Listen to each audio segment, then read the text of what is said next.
At Le Coudray in Hayward, Wisconsin, about 5 hours north of Madison and about 2.5 hours east of here, the Twin Cities, I took up the question of culture-based curriculum. This is a good example how feminist postmodernism sort of reshaped that question. So instead of asking people, what is culture? What should we do? How can we operationalize this in schools? I interviewed elders and said, what should we be teaching? What are the priorities? And they knew I was thinking about culture, but their answer was about language. And they said that we should always be teaching through the Ojibwe language.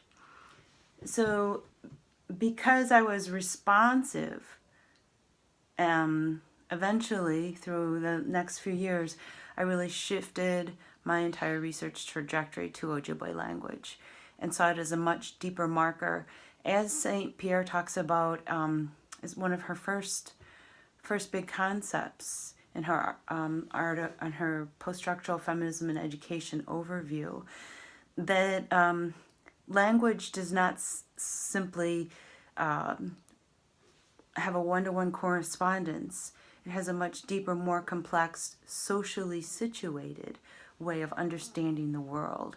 And so since I had not been a person interested in the category of language, or was I interested in learning the language, or did I even know anything about it, much less that it was endangered, this was a whole reorientation that I received from the community that I was also becoming a part of.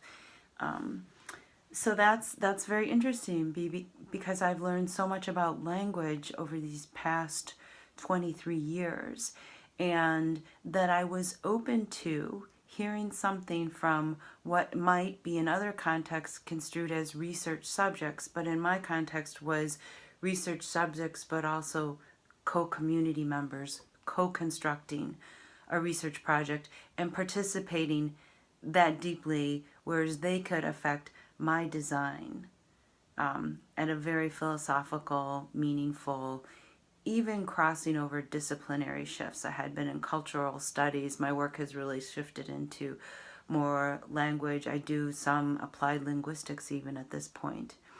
So really responsive to community with, again, the aim of social justice and not accepting the common sense notion of culture as something easily enumerated or 1, 2, 3, 4, these things make cultural-based curriculum.